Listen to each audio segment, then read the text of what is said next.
وقل جاء الحق وزهق الباطل إن الباطل كان زهوقا. السلام عليكم ورحمة الله وبركاته. بسم الله الحمد لله رب العالمين والعاقبة للمتقين ولا عدوان إلا على الظالمين. اللهم صل على محمد وعلى آل محمد. ഏറെ ബഹുമാനം നിറഞ്ഞ സത്യവിശ്വാസികളെ, വിശ്വാസിനികളെ, നല്ലവരായ ശ്രോതാക്കളെ, ഈ അടുത്തിടെ അരിക്കാടി ബംബ്രാണയിൽ വെച്ച് നടന്ന ഒരു തസ്ഫിയ എന്ന ആദർശ സമ്മേളനം, ഈ ഒരു സമ്മേളനത്തിൽ ഒരുപാട് വിഷയങ്ങളെക്കുറിച്ച് ബഹുമാന്യനായ ഷിഹാബ് എടക്കര വൈജ്ഞാനികമായി തന്നെ ചർച്ച ചെയ്തിരുന്നു. അതിൽ ഇവിടെ ചർച്ച ചെയ്യുന്ന, അതല്ലെങ്കിൽ ഇന്ന് ഞാൻ ഗണ്ണിക്കുന്ന ഒരു വിഷയം മാത്രമല്ല, ഒരുപാട് വിഷയങ്ങൾ പിന്നെ അവിടെ അഭിസംബോധന ചെയ്തിട്ടുണ്ട്. അതുകൊണ്ട് എല്ലാവരും ആ ഒരു പ്രഭാഷണം പൂർണ്ണമായി കേൾക്കുക. എന്നാൽ അതിൽ വന്ന ഒരു ഹദീസിനെ പിന്നെ ഇവിടുത്തെ സലഫികൾ ദുർവ്യാഖ്യാനിച്ചിട്ടുണ്ട് എന്നാണ് ഇവിടെ രണ്ട് ഉസ്താദുമാർ, ഒന്ന് ഇതേ നാട്ടിലുള്ള നമ്മുടെ ഹംസ മുസ്ലിയാർ, അതുപോലെ തന്നെ ഹനീഫ് സായദി. ഇവരൊക്കെ മുമ്പ് തന്നെ നമുക്കറിയാം, SSF-ൽ ഈ ഉള്ളവൻ പ്രവർത്തിക്കുന്ന കാലം തൊട്ട് നമുക്ക് നേതൃത്വം നൽകിയ ആളുകളാണ്. പിന്നീടാണ് നമ്മൾ യഥാർത്ഥ ഇസ്ലാമിൻ്റെ ആദർശം മനസ്സിലാക്കി അവിടെ നിന്ന് മാറുന്നത്. എന്നെ പോലെയുള്ള സമാനമായി ധാരാളം യുവാക്കൾ അരിക്കാടിയിൽ. എന്തുമാവട്ടെ, അതല്ല ഇവിടുത്തെ വിഷയം. നോക്കൂ, ഈ ബംബ്രാണയിൽ നടന്ന ഈ ഒരു പ്രോഗ്രാമിൽ ഒരു ഹദീസിനെ ദുർവ്യാഖ്യാനിച്ചു എന്നും പറഞ്ഞുകൊണ്ടാണ് ഒരു വീഡിയോ ഇവിടെ ഇറക്കിയത്. എന്താണ് സഹോദരങ്ങളെ ആ ഹദീസിലുള്ളത്? നബി സല്ലല്ലാഹു അലൈഹി വസല്ലം തങ്ങൾ ഫീ മറദിഹില്ലദീ ലം യഖും മിൻഹു ലഅനല്ലാഹു യഹൂദ വന്നസാറ, അതായത് പ്രവാചകർ അവസാനം ആ മരണവേളയിൽ രോഗം ബാധിച്ചുകൊണ്ട് കിടപ്പിലായ ആ സമയത്ത്, നോക്കൂ, വളരെ ഗൗരവമാണ്. മരണവേളയിൽ ഒരാൾ കൊടുക്കുന്ന വസിയത്ത് ഇത് ചെറിയ വസിയത്തല്ല. ആ സമയത്ത് കൊടുക്കുന്ന ഒരു വസിയത്താണ് ലഅനല്ലാഹു യഹൂദ വന്നസാറ ഇത്തഖദൂ ഖുബൂറ അംബിയാഇഹിം മസാജിദ. ലഅനല്ലാഹു യഹൂദ വന്നസാറ, അള്ളാഹുവിന്റെ ശാപമുണ്ടായി. ആർക്കാണ് ഉണ്ടായത്? യഹൂദികൾക്കും നസറാക്കൾക്കും. എന്തുകൊണ്ട്? ഇത്തഖദൂ, അവരുണ്ടാക്കി, ഖുബൂറ, അതായത് കബറുകളെ, അംബിയാഇഹിം, അവരുടെ അംബിയാക്കളുടെ കബറുകളെ, മസാജിദ, ആരാധന കേന്ദ്രമാക്കി. അതൊരു സുജൂദ് എന്നൊരു പദത്തിൽ മാത്രം നിർത്തേണ്ട ഒരു പദമല്ല, മറിച്ച് മസാജിദ എന്നാണ് ഇവിടെ പറഞ്ഞത്. ആരാധന കേന്ദ്രമാക്കി. അള്ളാഹുവിനെ ആരാധിക്കേണ്ട സ്ഥലമാണ് പള്ളികൾ. ആ പള്ളികളിൽ നടക്കുന്ന ഒരുപാട് കാര്യങ്ങൾ പിന്നെ ഖബറിന്റെ അടുക്കൽ നടക്കുന്നുണ്ട്. അതുകൊണ്ടാണ് മസാജിദ എന്ന പ്രയോഗം അവിടെ പ്രയോഗിച്ചത്. അപ്പോൾ സഹോദരങ്ങളെ, ഇവിടെ നോക്കൂ, എന്താണ് വിഷയം? വളരെ വ്യക്തമാണ് ഈ ഹദീസിൽ നിന്ന് തന്നെ. അള്ളാഹുവിന് കൊടുക്കുന്ന ഇബാദത്ത് ഖബറാളികൾക്ക് ഇവിടെ ആളുകൾ കൊടുക്കുന്നുണ്ട്. അത് ഞാൻ വിഷയത്തിലേക്ക് വരാം. എന്നാൽ ഈ ഒരു ഹദീസിനെ ഇവിടെ സലഫികൾ ദുർവ്യാഖ്യാനിച്ചു എന്നും പറഞ്ഞുകൊണ്ട് നമ്മുടെ ഹംസ മുസ്ലിയാർ, നമ്മുടെ നാട്ടുകാരന്, അദ്ദേഹം അതിന്റെ ഒരു സബബുൻ നുസുൽ വായിക്കുന്നുണ്ട്. അതിന്റെ പശ്ചാത്തലം, ഈ ഹദീസ് പറയാനുള്ള ഒരു പശ്ചാത്തലമുണ്ട്. എന്താണ് സഹോദരങ്ങളെ? അദ്ദേഹം അതിനൊന്ന് ചുരുക്കിയാണ് പറയുന്നത്. എന്തുമാവട്ടെ, അദ്ദേഹം പറഞ്ഞത് ആദ്യ ഭാഗം ശരിയാണ്, എന്നാൽ അതിന്റെ അവസാനം കൂടി വായിക്കണം. അതായത് അന്ന ഉമ്മ ഹബീബത്ത വ ഉമ്മ സലമത്ത ദക്റത കനീസതൻ റഅയ്തഹാ ബിൽ ഹബശ, അതായത് ഉമ്മ സലമയും അതുപോലെ തന്നെ പിന്നെ ഹബീബ റളിയല്ലാഹു അൻഹ, ഇവർ രണ്ടുപേരും പിന്നെ ഒരു കനീസ, ഒരു ക്രൈസ്തവ ദേവാലയത്തെ കാണുന്നു. ഹബശയിൽ വെച്ചിട്ടാണ് അവർ കാണുന്നത്. ഈ കാര്യം അള്ളാഹുവിന്റെ റസൂലിനോട് പോയി അവർ പറയുന്നുണ്ട്. ഫിഹാ തസാവിറു, അതിൽ ചിത്രങ്ങളുണ്ട്. ഫദക്കറത്തൻ നബി സല്ലല്ലാഹു അലൈഹി വസല്ലമ ഫഖാല, ഈ കാര്യം നബിയോട് പറഞ്ഞപ്പോൾ അള്ളാഹുവിന്റെ റസൂൽ പറയുന്നുണ്ട്, ഇന്ന ഉലൈക ഇദാ കാന ഫീഹിമുർ റജുലു സ്വാലിഹുൻ ഫമാത ബനു അലാ ഖബ്രി മസ്ജിദ, അതായത് അവരിൽപ്പെട്ട ആരെങ്കിലും, അക്കൂട്ടരിൽപ്പെട്ട പിന്നെ സ്വാലിഹായ ആളുകൾ, സ്വാലിഹായ മനുഷ്യന്മാർ മരണപ്പെട്ടാൽ പിന്നെ അവരെന്ത് ചെയ്യും? ബനു അലാ ഖബ്രി മസ്ജിദ, അവരുടെ ആ ഖബറുകളെ മസാജിദ, മസ്ജിദ, ഇതേ പ്രയോഗമാണ് ഇവിടെയും പ്രയോഗിച്ചത്, ആരാധന കേന്ദ്രമാക്കും. അതായത് അതിൽ സുജൂദ് പെടും, പ്രാർത്ഥന പെടും, അവരെ വിളിച്ച് ഇസ്തിഗാസ നടത്തും, തവസ്സുൽ നടത്തും. ഇങ്ങനെ അള്ളാഹുവിന് കൊടുക്കുന്ന ഇബാദത്തൊക്കെ ആ ഖബറിന്റെ അടിയിൽ പോയി അവർ ചെയ്യും. അതുകൊണ്ടാണ് മസാജിദ, മസ്ജിദ എന്ന് പറഞ്ഞത്. വസവ്വറൂ ഫീഹി തിൽക സൂറ, അതുപോലെ ചില ചിത്രപ്പണികളും അവരുണ്ടാക്കും. ഫഉലൈക, ഇതാണ് അടിവരയിട്ട് മനസ്സിലാക്കേണ്ടത്. ഇതാണ് നമ്മുടെ ഹംസ മുസ്ലിയാർ വായിക്കാതെ പോയതും. ഫഉലൈക, അക്കൂട്ടരാകുന്നു, ശിറാറുൽ ഖൽഖി ഇൻദല്ലാഹി യൗമുൽ ഖിയാമ, നാളെ പരലോകത്ത് ഖിയാമത്ത് നാളിൽ ഏറ്റവും മോശപ്പെട്ട ആളുകൾ ഇവരാണ്. എന്താണ് അവർ ചെയ്ത പണി? ഖബറിനെ കെട്ടി ഉയർത്തി ആരാധന കേന്ദ്രമാക്കി. ഇത് ആരുടെ പണിയായിരുന്നു? ജൂത നസാറാക്കളുടെ പണിയാണ്. ഈ പണി നമ്മൾ ചെയ്താലോ? ഇതാണ് ഇവിടുത്തെ വിഷയം. ഈ പണി നമ്മൾ ചെയ്താൽ നമ്മളും അവരിൽ പെടില്ല സഹോദരങ്ങളെ. മൻ തശബ്ബഹ ബിഖൗമിൻ ഫഹുവ മിൻഹും, അല്ലാഹുവിന്റെ റസൂൽ സല്ലല്ലാഹു അലൈഹി വസല്ലം തങ്ങൾ പറഞ്ഞതാണ്. ആരെങ്കിലും മറ്റൊരു സമൂഹത്തോട് സാദൃശ്യപ്പെട്ടാൽ നിങ്ങൾ അവരിൽപ്പെട്ടവരാണ്. എത്ര വ്യക്തമാണ്! അവർ ചെയ്ത പണി എന്താണ്? ഖബർ കെട്ടി ഉയർത്തും, അല്ലെ? അവരെ വിളിച്ച് അള്ളാഹുവിന് കൊടുക്കുന്ന ഇബാദത്ത്, പള്ളികളിൽ നടക്കുന്ന പലതും അവിടെ പോയി ചെയ്യും. ഇന്ന് നമ്മുടെ നാട്ടിൽ കാണുന്നത് എന്താണ്? തവസ്സുൽ എന്ന പേരിട്ട്, ഇസ്തിഗാസ എന്ന പേരിട്ട് ഖബറാളികളെ വിളിച്ചു തേടുന്നു. ഏതുവരെ എത്തി? തവസ്സുൽ എന്ന പേരായിരുന്നു ആദ്യമൊക്കെ, ഇപ്പോൾ ഇസ്തിഗാസവും പോയി. നേരിട്ട് ഉള്ള കബറാളിയെ തന്നെ വിളിച്ച് പ്രാർത്ഥിക്കുന്ന രംഗം എത്രയാണ് നമ്മൾ ഇന്ന് സോഷ്യൽ മീഡിയയിലൂടെ കാണുന്നത് അല്ലെ? അതിന്റെ ഒരു ചെറിയ ഭാഗം നിങ്ങൾക്ക് ഞാൻ കാണിച്ചു തരാം, ഒന്ന് കേട്ട് നോക്കൂ. ഈ മജ്‌ലിസ് ഏറ്റെടുക്കണേ തങ്ങളെ, സ്വീകരിക്കണേ തങ്ങളെ, കബൂൽ ചെയ്യണേ തങ്ങളെ, ഇജാബത്തുള്ള മജ്‌ലിസാക്കണേ തങ്ങളെ. ലോകത്തിന്റെ നാനാഭാഗങ്ങളിലും ഞങ്ങളുടെ സഹോദരങ്ങൾ ആക്രമിക്കപ്പെടുകയാണ്. അങ്ങയുടെ തിരുതോട്ടമൊന്നു നൽകണേ നബിയേ. എല്ലാ മുറാദുൽ ആസ്വലായി കൊടുക്കണേ പാപ്പ. തൊട്ടകാലം വിജയിപ്പിക്കണേ പാപ്പ, തൊട്ടകാലം വിജയിപ്പിക്കണേ പാപ്പ. പാപ്പന്റെ പൊരുത്തം സഹായം നോട്ടുണ്ടാണ് പാപ്പ. ഈ മജ്‌ലിസ് ഖബൂലാക്കണേ പാപ്പ. കേട്ടല്ലോ സഹോദരൻ, മമ്പുറത്തങ്ങളെ വിളിച്ച് പ്രാർത്ഥിക്കുകയാണ്, അള്ളാഹുവിന്റെ റസൂലിനെ വിളിച്ച് പ്രാർത്ഥിക്കുകയാണ്. അതിലുപരി നമ്മുടെ പള്ളികളിലൊക്കെ കേൾക്കുന്നു, പല ആളുകളും വിചാരിച്ചത് അള്ളാഹിന്റെ റസൂലിന്റെ മദ്ഹാണെന്നാണ്. എന്താണ് പ്രാർത്ഥിക്കുന്നത്? ഖുദുബിയദി ഖല്ലത ഈലതി അദ്രിക്നി യാ റസൂലല്ലാഹ്. ഇത് നബി തങ്ങളുടെ മദ്ഹാണോ? എന്റെ കൈപിടിക്കണേ നബിയെ, എന്റെ ജീവിതത്തിൽ ഒരുപാട് പ്രയാസങ്ങൾ കെട്ടയക്കണേ നബിയെ, ജീവിതത്തിലുള്ള കുടുക്കുകളെ അയച്ചു തരണേ നബിയെ യാ റസൂലല്ലാഹ്. നബി തങ്ങളെ വിളിച്ച് പ്രാർത്ഥിക്കുകയാണ്. ഏറ്റവും വലിയ ഇബാദത്താണല്ലോ അദ്ദുആഉ ഹുവൽ ഇബാദ, പ്രാർത്ഥന അത് തന്നെയാണ് ആരാധന. ഈ പ്രാർത്ഥനയാണ് കബറാളികൾക്ക് കൊടുക്കുന്നത്. എന്നിട്ട് പറയുന്നു ഞങ്ങൾ സുജൂദ് ചെയ്യാറില്ല, ഞങ്ങൾ ആരാധിക്കാറില്ല. ഇത് തന്നെയല്ലേ സഹോദരങ്ങളെ അള്ളാഹുവിന് കൊടുക്കുന്ന ആരാധന കബറാളികൾക്ക് കൊടുക്കുന്നുണ്ട്.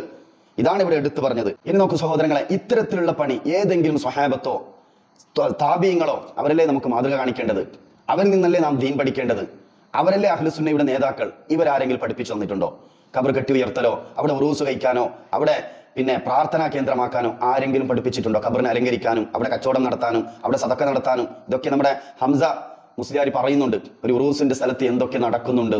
മറ്റൊന്ന്, അവിടെ കൂടിയ ജനങ്ങൾക്കൊക്കെ അന്നപാനീയങ്ങൾ, ഭക്ഷണങ്ങൾ, ഒരു നേരം ഭക്ഷണം, തൊഴിലൂന മിസ്കീന, അങ്ങനെ വിശുദ്ധ ഖുർആൻ തന്നെ പറഞ്ഞിട്ടുണ്ട്. ഒരുപാട് കാര്യങ്ങൾ, ഒരാൾ സദക്ക നൽകുക, അങ്ങോട്ടും ഇങ്ങോട്ടും നൽകുക എന്നതൊക്കെയും അവിടെ നടക്കുന്നുണ്ട്. അപ്പൊ ഈ രൂപത്തിൽ ഒരുപാട് ഇബാദത്തുകൾ സമ്മേളിക്കുന്ന ഒന്നാണ് ഈ ഉറൂസ്. ഏതൊരു ആഘോഷ പരിപാടികൾക്കും അതിൻ്റെതായ ഒരു ഭംഗി ഉണ്ടാക്കുക. ഏതൊരു ആഘോഷ പരിപാടികൾക്കും അതിൻ്റെതായ ഒരു ഭംഗി ഉണ്ടാക്കുക. അതിന്റെ ഭാഗമാണ് ട്യൂബ് ലൈറ്റ് കിട്ടല്, തോരണം കിട്ടല്. ഇവിടെ പിന്നെ ലൈറ്റുകൾ ഉണ്ടാകും. ആളുകൾ കൂടുമ്പോൾ, ജനങ്ങൾ കൂടുമ്പോൾ അവർക്ക് വെളിച്ചം വേണം, അവർക്ക് കുടിക്കാൻ വെള്ളം വേണം. അതുമായി ബന്ധപ്പെട്ട് അവിടെ കച്ചവടങ്ങൾ നടക്കും. ആളുകൾ കച്ചവടം നടക്കുന്നത് അതിൽ നിന്ന് തന്നെ വ്യക്തമാണ് അത് ആരാധന കേന്ദ്രമായി കഴിഞ്ഞിട്ടുണ്ട്, അത് ആഘോഷ കേന്ദ്രമായി കഴിഞ്ഞിട്ടുണ്ട്. അതുകൊണ്ടാണ് അത്തരത്തിലുള്ള ആഘോഷ കേന്ദ്രം ആവരുത് എന്നും പറഞ്ഞുകൊണ്ട് അള്ളാഹുവിന്റെ റസൂൽ സല്ലല്ലാഹു അലൈഹി വസല്ലം തങ്ങൾ പ്രാർത്ഥിച്ചത്. എന്താണ് പ്രാർത്ഥന? അല്ലാഹുമ്മ ലാ തജ്അൽ ഖബരി ഐദ, അള്ളാഹു എന്റെ ഖബറിനെ ഉറൂസിന്റെ കേന്ദ്രമാക്കല്ലേ, അതല്ലെങ്കിൽ ആഘോഷ കേന്ദ്രമാക്കല്ലേ. ഈ ആഘോഷ കേന്ദ്രമാണ് ഇന്ന് നിലവിലായത്. ആ ആഘോഷ കേന്ദ്രങ്ങളിൽ എന്തൊക്കെ നടക്കുന്നുണ്ട് എന്ന് നമ്മുടെ ഹംസ മുസ്ലിയാർ ഇവിടെ പറയുന്നുണ്ട്. അത് ശരിയാണ്. അത് ആഘോഷം ഉണ്ടാകുമ്പോൾ അവിടെ ഇതൊക്കെ ഉണ്ടാകും, കച്ചവടം ഉണ്ടാകും, അവിടെ ദാനധർമ്മങ്ങൾ ഉണ്ടാകും. ഖബറിന്റെ അരികിൽ എന്ത് ദാനധർമ്മമാണ് ഉണ്ടാവേണ്ടത്? ഉദ്ദേശിച്ചത് ഖബറിന്റെ അരികിലുള്ള പെട്ടിയായിരിക്കും അല്ലെ? ഖബറിന്റെ അടുത്ത് ഇന്ന് പെട്ടി വെക്കുന്നുണ്ട് കാശിടാൻ വേണ്ടി. ഏത് സ്വഹാബത്താണ് മാതൃക കാണിച്ചത്? ഏത് ഇസ്ലാമിലാണ് സഹോദരങ്ങൾ ഇതുള്ളത്? ഇന്ന് നിഷ്പക്ഷമായി പഠിക്കണം. പ്രത്യേകിച്ച് യുവാക്കൾ, എന്റെ സമപ്രായക്കാരായ ഒരുപാട് യുവാക്കൾ നമ്മുടെ നാട്ടിലുണ്ട് അല്ലെ? പിന്നെ നമ്മുടെ ഹനീഫ് സയദി ചില കാര്യങ്ങൾ പറയുന്നുണ്ട്. ഇവിടുത്തെ യുവാക്കൾ ക്ഷമ കൊണ്ടാണ് ഇത് മിണ്ടാതിരുന്നത്. ഹനീഫ് സയദിയോട് പറയാനുള്ളത്, ഒരുപാട് യുവാക്കൾ ഇന്ന് മറുപള്ളിയിലുമുണ്ട് അല്ലെ? ആരിക്കാടിലുള്ള സലഫി പള്ളി മാത്രമല്ല, ബംബ്രാണയിലുള്ള സലഫി പള്ളിയും ഇന്ന് നിറഞ്ഞു കവിയുന്നു യുവാക്കളിലൂടെ. എങ്ങനെയാണ് മാറിയത്? അവർക്ക് എങ്ങനെയാണ് ഈ ഹക്ക് ബോധ്യപ്പെട്ടത്? പെട്ടെന്ന് മുജാഹിദായതാണോ? അല്ല, വിഷയങ്ങൾ പഠിക്കുന്നുണ്ട്. ഇന്നത്തെ യുവാക്കൾ അങ്ങനെ നിങ്ങൾ പറയുന്നത് എല്ലാം വിശ്വസിക്കുന്നവരല്ല, കാര്യങ്ങൾ അന്വേഷിക്കും, പഠിക്കും. കാരണം ഇത് പരലോക വിഷയമാണ്. ഒരു മുസ്ലിയാക്കളും പരലോകത്തും ഖബറിലും കൂട്ടിനില്ലാത്ത ലോകമാണ്. അതുകൊണ്ട് നമ്മുടെ ദുനിയാവ് മാത്രമല്ല, ഇത് ആഖിറത്തിന്റെ വിഷയമാണ്. അന്ന് പരാജയപ്പെട്ടതിന് ശേഷം പിന്നെ ദുനിയാവിലേക്ക് മടങ്ങാനുള്ള ഒരു അവസരമില്ല. അത് ചിന്തിക്കാനും ആലോചിക്കാനും പഠിക്കാനുള്ള അവസരമാണ് ഈ ദുനിയാവ്. അതുകൊണ്ട് യുവാക്കൾ നല്ല രീതിയിൽ പഠിക്കുന്നുണ്ട്, അന്വേഷിക്കുന്നുണ്ട്. അതുകൊണ്ട് അവരെ കുറിച്ച് നിങ്ങൾ ബേജാറാവേണ്ട ആവശ്യമില്ല. ഇനി നോക്കൂ, അടുത്തതായി ഇദ്ദേഹം എടുത്തു പറയുന്നത് ഇത് ഉറൂസിന്. നോക്കൂ, ആ ക്ലിപ്പ് നിങ്ങളൊന്ന് കേട്ടു നോക്കൂ.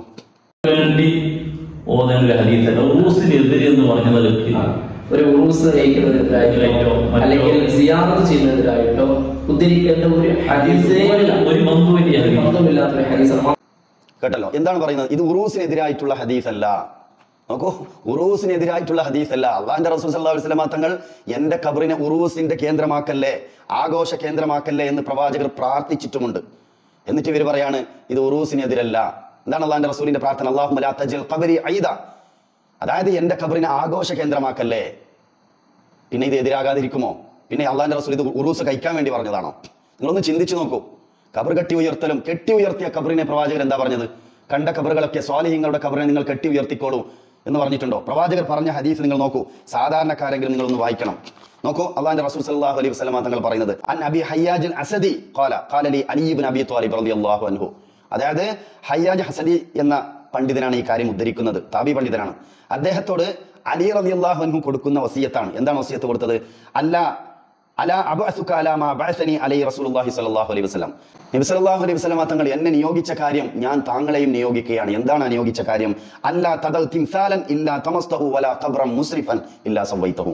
കെട്ടി ഉയർത്തപ്പെട്ട ഒരു ഖബറിനെയും അതുപോലെ തന്നെ ബിംബത്തിനെയും പൊളിച്ചു നിരപ്പാക്കാതെ നീ വിടരുത് അലി. ഇത് ആരാണ് പറഞ്ഞത്? അള്ളാഹിന്റെ റസൂലാണ്. ആരോടാണ് പറഞ്ഞത്? സ്വന്തം മരുമകനോട്, അലി റളിയല്ലാഹുവിനോട്. അലി റളിയല്ലാഹുവിന് അടുത്ത ഭരണം കൈമാറുന്ന സമയത്ത് പിന്നെ ഹയ്യാജ് അസദി എന്ന താബി പണ്ഡിതന് ഇതേ വസിയത്ത് കൊടുക്കുന്നുണ്ട്. എന്താണ് വസിയത്ത്? ബിംബത്തെ പൊളിച്ചു നിരപ്പാക്കണം, കെട്ടി ഉയർത്തപ്പെട്ട ഖബറിനെയും പൊളിച്ചു നിരപ്പാക്കാതെ നീ വിടരുത്. ഇത് അള്ളാഹിന്റെ റസൂലിന്റെ കൽപ്പനയാണ്. എന്നാൽ അള്ളാഹിന്റെ റസൂൽ ഉറൂസ് വഹിക്കാൻ പറയുമോ? എവിടെയാണ് സഹോദരങ്ങൾ? എത്ര വലിയ ദുർവ്യാഖ്യാനമാണ് നിങ്ങൾ നടത്തുന്നത്? ആളുകളെ പറ്റിക്കുകയാണ്. ജനങ്ങൾ ദീൻ പഠിക്കുന്നുണ്ട്. അതാണ് ആദ്യമായി പറയാനുള്ളത്. ഇനി നോക്കൂ, എന്താണ് അടുത്ത വിഷയം? ഇതൊക്കെ അള്ളാഹിന്റെ റസൂൽ വിലക്കിയെങ്കിലും ശരിയായ ഖബർ സിയാറത്ത് അള്ളാഹിന്റെ റസൂൽ പഠിപ്പിച്ചിട്ടില്ലേ? നോക്കൂ, ആദ്യം നോക്കൂ, കുന്തു നഹൈതുക്കും അൻ സിയാറത്തുൽ ഖുബൂർ. ആദ്യ കാലഘട്ടത്തിൽ അള്ളാഹിന്റെ റസൂൽ ഖബർ സിയാറത്ത് നിരോധിച്ചിരുന്നു. എന്തുകൊണ്ട്? അന്ന് ഇസ്ലാമിലേക്ക് കടന്നു വരുന്ന ആ സ്വഹാബത്ത് അവർ ഖബർ ആരാധകരായിരുന്നു. അവർ ശിർക്കിന്റെ കേന്ദ്രങ്ങളിലായിരുന്നു. ഖബറാളികളോട് ഇസ്തിഗാസ നടത്തുകയും പ്രാർത്ഥിക്കുകയും ചെയ്യുന്ന ആളുകളായിരുന്നു. അതുകൊണ്ട് ആ ഒരു തരത്തിലുള്ള ശിർക്കിലേക്ക് അവർ പോകരുത് എന്നും വിചാരിച്ച് അള്ളാഹിന്റെ റസൂൽ ആദ്യ കാലഘട്ടത്തിൽ ഖബർ സിയാറത്ത് നിരോധിച്ചിരുന്നു. എന്നിട്ടാണ് പ്രവാചകർ പറയുന്നത് അലാ ഫദൂറുഹ, ഇനി നിങ്ങൾ ഖബർ സിയാറത്ത് ചെയ്തോളൂ. എന്തുകൊണ്ട്? ഇപ്പോൾ അവരുടെ ഈമാൻ ഉറച്ചിട്ടുണ്ട്, തൗഹീദിൽ അവർ അടി ഉറച്ചിട്ടുണ്ട്. അള്ളാഹുവിനോട് മാത്രം വിളിച്ച് പ്രാർത്ഥിക്കുന്ന ഒരു ഏറ്റവും ഉത്തമ തരത്തിലുള്ള ഒരു ജനതയായി മാറിയിട്ടുണ്ട്. അതുകൊണ്ട് ഇനി നിങ്ങൾ ഖബർ സിയാറത്ത് ചെയ്തോളൂ. അത് എന്തിനു വേണ്ടിയാണ്? ഫഇന്നഹാ തുദക്കിറുകുമുൽ ആഖിറ, അത് നിങ്ങളെ പരലോകത്തെ ഓർമ്മപ്പെടുത്തും. ഫഇന്നഹാ തുദക്കിറുകുമുൽ മൗത, മറ്റൊരു റിപ്പോർട്ടിൽ കാണാം, അത് നിങ്ങളെ മരണത്തെ ഓർമ്മപ്പെടുത്തും. ഈ കാര്യം, ഈ രണ്ട് നന്മക്ക് വേണ്ടി, അതുപോലെ തന്നെ ഖബറാളിക്ക് വേണ്ടി ദുആ ചെയ്യാൻ, ഇതാണ് ഖബർ സിയാറത്ത് കൊണ്ട് ഉദ്ദേശിക്കുന്നത്. ഇത് ചെയ്യാൻ വേണ്ടിയാണ് അള്ളാഹിന്റെ റസൂൽ ഖബർ സിയാറത്ത് സുന്നത്താക്കിയത്. ഇതിനു വേണ്ടിയാണോ ഈ ജാറങ്ങളിൽ പോകുന്നത്? ഏതെങ്കിലും ഉറൂസിന്റെ കേന്ദ്രങ്ങളിൽ പോയി ആ ജാറത്തിൽ കയറി ഈ മരിച്ച മഹാന് പുറത്തു കൊടുക്കണേ അള്ളാഹ് ആരെങ്കിലും പ്രാർത്ഥിക്കാറുണ്ടോ? നിഷ്പക്ഷമായി ചിന്തിച്ചു നോക്കൂ. പ്രത്യേകിച്ച് യുവാക്കളോട് പറയാനുള്ളത്, നാം ചിന്തിക്കണം. ഈ ഉറൂസിന്റെ കേന്ദ്രങ്ങളിൽ പോയി നബി തങ്ങൾ പഠിപ്പിച്ച സിയാറത്താണോ ചെയ്യുന്നത്? അവിടെ നടക്കുന്ന ഒരുപാട് അനാചാരമുണ്ട്, അത് അവിടെ നിൽക്കട്ടെ. എന്നാലും അള്ളാഹിന്റെ റസൂൽ പഠിപ്പിച്ച പരലോകം ഓർമ്മ വരാറുണ്ടോ ജാറങ്ങളിൽ പോകുമ്പോൾ? ഇല്ല. ആഖിറത്തെ ഓർമ്മ വരാറുണ്ടോ? ഇല്ല. അതുമാത്രമല്ല, അവർക്ക് വേണ്ടി പ്രാർത്ഥിക്കാറുണ്ടോ? ഇല്ല. മറിച്ച് അവരോട് ഇസ്തിഗാസ നടത്തും, അവരെ മുൻനിർത്തി തവസ്സുൽ ചെയ്യും, അല്ലെ? അവരുടെ ബർക്കത്ത് കൊണ്ട് അള്ളാഹിനോട് തേടും. അതുപോലെ അവരെ ഇസ്തിഗാസ നടത്തും. ഇതിന് എവിടെയാ തെളിവുള്ളത്? ഇത്തരത്തിലുള്ള ശിർക്കും ബിദ്അത്തും നടക്കുന്ന ഒരു കേന്ദ്രമായിരിക്കുകയാണ് ഇന്ന് ഖബർ. അതുകൊണ്ടാണ് അള്ളാഹിന്റെ റസൂൽ സല്ലല്ലാഹു അലൈഹി വസല്ലം തങ്ങൾ പ്രാർത്ഥിച്ചത് അല്ലാഹുമ്മ ലാ തജ്അൽ ഖബരി ഐദ. ഇനി മറ്റൊരു പ്രാർത്ഥന എന്താണ്? അല്ലാഹുമ്മ ലാ തജ്അൽ ഖബരി വസനൻ യുഅബദ്. അല്ലാഹുവേ, എന്റെ ഖബറിനെ ആരാധിക്കപ്പെടുന്ന ഒരു ബിംബമാക്കല്ലേ. ഖബർ ആരാധിച്ചാൽ അത് ബിംബമായി, ഖബറിനെ ആരാധിക്കപ്പെട്ടാൽ അത് ബിംബമായി കഴിഞ്ഞു. അതുകൊണ്ടാണ് അള്ളാഹിന്റെ റസൂൽ പ്രാർത്ഥിച്ചത് അല്ലാഹുമ്മ ലാ തജ്അൽ ഖബരി വസനൻ യുഅബദ്, ആരാധിക്കപ്പെടുന്ന ബിംബമാക്കല്ലേ. ആ അള്ളാഹിന്റെ റസൂലിന്റെ പ്രാർത്ഥന അള്ളാഹു സ്വീകരിച്ചതിന്റെ ഫലമാണ് ഇന്ന് മദീനയിൽ അത് ആരാധിക്കപ്പെട്ടിട്ടില്ല. നാട്ടിലുള്ള പല ആളുകളും അള്ളാഹിന്റെ റസൂലിന്റെ ആ സന്നിധിയിൽ പോയാൽ റസൂലിനോട് വിളിച്ച് പ്രാർത്ഥിക്കാൻ, ഇസ്തിഗാസ നടത്താൻ കൈ ഉയർത്താറുണ്ട്. അവിടെയുള്ള പണ്ഡിതന്മാർ അത് തടുത്ത് കിബ്ലയെ കാണിക്കുന്നുണ്ട്. അങ്ങോട്ട് തിരിഞ്ഞ് പ്രാർത്ഥിച്ചോളൂ അള്ളാഹുവിനോട്. പ്രവാചകരോട് എന്താണ് ചെയ്യേണ്ടത്? പ്രവാചകർക്ക് വേണ്ടി പ്രാർത്ഥിക്കാനാണ് അള്ളാഹു സുബ്ഹാനഹു വ തആല നമ്മെ പഠിപ്പിച്ചത്. അതാണ് സ്വലാത്തിന്റെ അർത്ഥമെന്ന് നോക്കിയാൽ മതി. പല ആളുകളും സ്വലാത്ത് എന്ന് പറഞ്ഞാൽ വിചാരിച്ചത് നബിയോട് പ്രാർത്ഥിക്കുന്നത് എന്നാണ്. അല്ല, നബിക്ക് വേണ്ടിയാണ് പ്രാർത്ഥന സ്വലാത്തിലൂടെ. എന്നാൽ നമ്മുടെ നാട്ടിൽ നോക്കൂ, അമ്പിയാക്കൾ പോട്ടെ, ഔലിയാക്കളാണെന്നോ പോലും അറിയാത്ത പല ജാറങ്ങളുടെ അടുത്തേക്ക് പോയി ആളുകൾ അവരോട് തന്നെ ഇസ്തിഗാസ നടത്തുന്നു, അവരോട് തവസ്സുൽ ചെയ്യുന്നു, അതുപോലെ തന്നെ അവിടെ പോയി കരയുന്നു, സുജൂദിന്റെ കോലത്തിൽ നെറ്റിവെക്കുന്നു. ഇതൊക്കെ അള്ളാഹിന്റെ റസൂൽ നിരോധിച്ച കാര്യമാണ്. ഇതാണ് ഇന്ന് ഉറൂസിന്റെ കേന്ദ്രങ്ങളിൽ നടക്കുന്നുള്ളത്. ഇതിനെയാണ് ശക്തമായി വിരോധിച്ചത്. അപ്പൊ എത്ര വ്യക്തമാണ് സഹോദരങ്ങളെ. അപ്പൊ ഇനിയാണ് നിങ്ങൾ മനസ്സിലാക്കേണ്ടത്, ഈ ഹദീസ് കൊണ്ടൊക്കെ നാം എന്താണ് മനസ്സിലാക്കേണ്ടത്? ഖബർ കെട്ടി ഉയർത്തി ഉറൂസ് കഴിക്കാനാണോ അള്ളാഹിന്റെ റസൂൽ പറഞ്ഞത്? നബി തങ്ങൾ പഠിപ്പിച്ചതിന് നേരെ വിപരീതം ചെയ്തുകൊണ്ടാണോ നബി തങ്ങളെ പിൻപറ്റേണ്ടത്? അള്ളാഹിന്റെ റസൂൽ പറയുന്നുണ്ട്, എന്റെ ഖബറിനെ നിങ്ങൾ ഉറൂസിന്റെ കേന്ദ്രമാക്കരുത്. അതുപോലെ തന്നെ ജൂത നസാറാക്കൾക്ക് ശാപമുണ്ടായിട്ടുണ്ട്, അവരുടെ അമ്പിയാക്കളുടെ ഖബറിനെ ആരാധന കേന്ദ്രമാക്കിയിട്ടുണ്ട്, എന്റെ ഉമ്മത്ത് അത് ചെയ്യരുത് എന്നും പറഞ്ഞുകൊണ്ടുള്ള താക്കീതായിരുന്നു. എന്നാൽ നമ്മളത് ചെയ്തുകൊണ്ടാണോ നബി തങ്ങളെ മാതൃക കാണിക്കേണ്ടത്? ഈ ഹദീസ് കൊണ്ട് നമ്മൾ എങ്ങനെയാണ് അമൽ ചെയ്യേണ്ടത്? നിങ്ങളൊന്ന് പറഞ്ഞു കൊടുക്കുക സമൂഹത്തോട്. ഇനി മറുപടി പറയുകയാണെങ്കിൽ ഇതിനൊക്കെ നിങ്ങൾ മറുപടി പറയണം. ഇനി നോക്കൂ, അതുപോലെ നമ്മുടെ അനീഫ് സൈദി അടുത്തതായി പറയുന്നത് നിങ്ങളൊന്ന് കേട്ട് നോക്കൂ. നൂറ്റാണ്ട് പഴക്കമുള്ള പള്ളികളും മഖ്ബറുകളുമാണ് ഇവിടെ ഉറൂസ് നടത്തുന്നത്, ഇന്നും ഇന്നലെയുമല്ല. പിന്നെ നമ്മുടെ അനീഫ് സൈദി കാര്യമായി പറയുന്നുള്ളത്, ഒരുപാട് കാലത്തെ പഴക്കമുണ്ട് ഈ ഉറൂസിന് എന്നുള്ളത്. ഇതിന് ഇവർ വന്ന് ഇപ്പോൾ എതിർക്കുന്നു എന്ന രൂപത്തിലാണ് പറയുന്നുള്ളത്. എത്ര വർഷം പഴക്കമുണ്ടായിക്കോട്ടെ, ഒരു 1000 വർഷം പഴക്കമുള്ള ഒരു കാര്യമായിക്കോട്ടെ, ഒരു തിന്മ ഒരു നന്മയാകുമോ? ഒരു തിന്മക്ക് 1000 വർഷത്തെ പഴക്കമുണ്ടായാൽ അള്ളാന്റെ റസൂൽ വിരോധിച്ച ഒരു കാര്യം അത് 1000 വർഷമായി ഒരാൾ ഒരു സമൂഹം ചെയ്യുന്നുണ്ടെങ്കിൽ അതൊരു നന്മയായി മാറുമോ? അള്ളാന്റെ റസൂൽ വിരോധിച്ച കാര്യം എങ്ങനെയാണ് ഉസ്താദെ അതൊരു നന്മയായി മാറുക? അങ്ങനെ ഒന്നുണ്ടോ?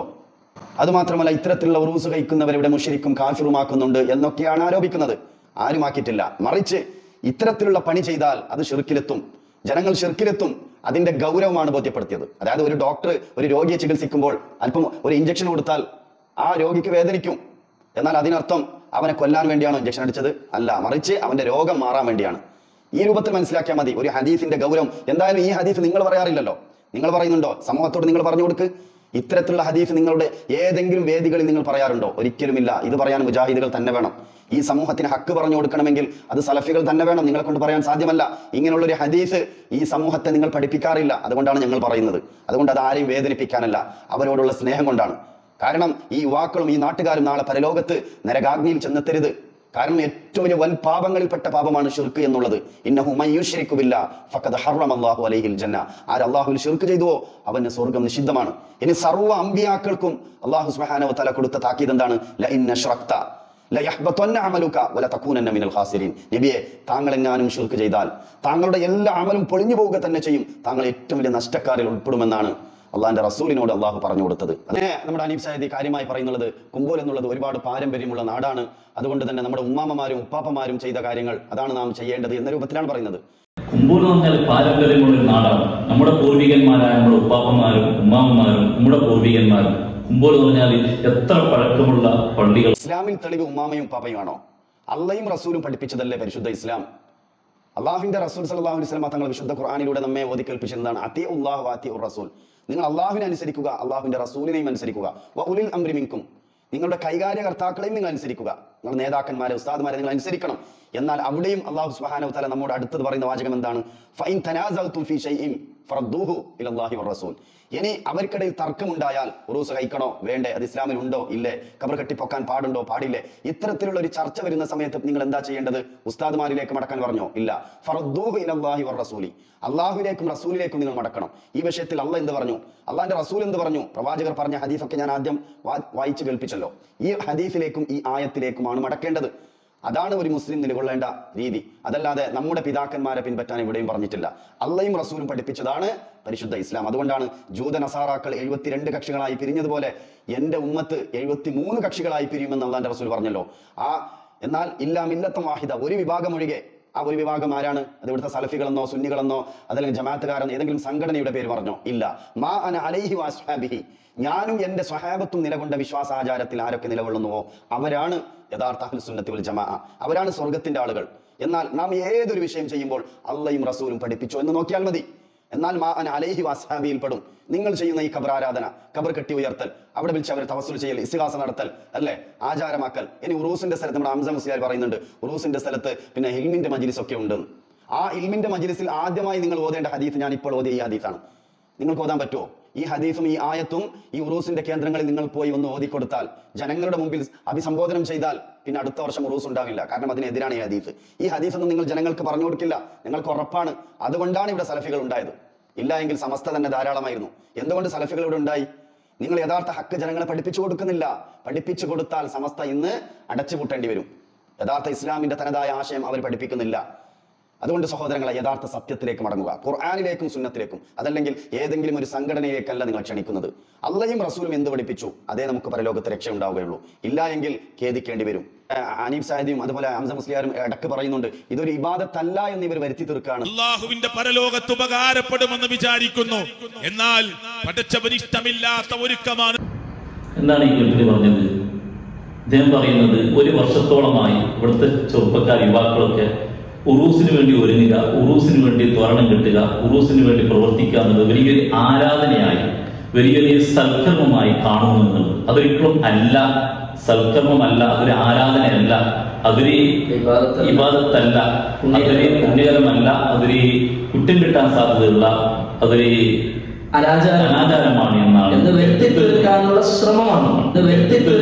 ശ്രമമാണ്. തീർച്ചയായും ഒരു സംശയവുമില്ല. ഇതെങ്ങനെയാ ഇബാദത്താവുക?